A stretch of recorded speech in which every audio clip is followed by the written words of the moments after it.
Se retrouver au beau milieu des combats de la guerre de 100 ans. Une immersion au temps de Gaston Phébus dans ce château de Morlanne construit en 1373 pour défendre le Béarn. 2 jours pour côtoyer les côtes de mailles, les armures ou les aumes.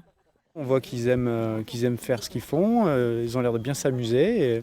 C'était bien expliqué. Ça nous a permis de visiter le château et puis profiter un peu d'une immersion quelques siècles auparavant, quoi. Tous les figurants sont très bien. Même à la grange tout à l'heure, c'était super sympa avec l'équipement. Dans la grange, la compagnie Mémorabilis fait revivre l'habillement d'un chevalier partant guerroyer avec ses soldats.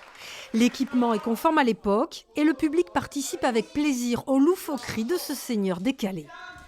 Par Saint-Georges et par Saint-Michel, je te fais chevaleresse. De Morlanne, debout, chevaleresse. On essaie de faire en sorte que la jeunesse, tout au moins, s'intéresse un petit peu et puisse obtenir le goût pour cette époque et peut-être pour cette notion de chevalerie. C'est quand même une des bases de notre civilisation. C'est exactement ce qu'on veut, que dès que les gens passent la porte de la grange, ils ne soient plus au XXIe siècle et qu'ils nous rejoignent dans notre univers du XVe siècle. Pour la première année, le château de Morlanne organisait sa fête médiévale. Il s'agissait de célébrer ce passé lointain et toucher du doigt la vie quotidienne au XIVe et XVe siècle.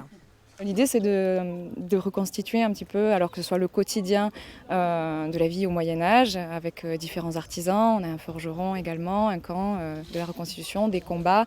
L'idée, c'est de plonger un petit peu le visiteur dans cette vie médiévale pendant ces 2 jours de festivités. Le ménestrel et ses instruments traditionnels clôturent une fête qui a permis de revenir 7 siècles en arrière avec délices.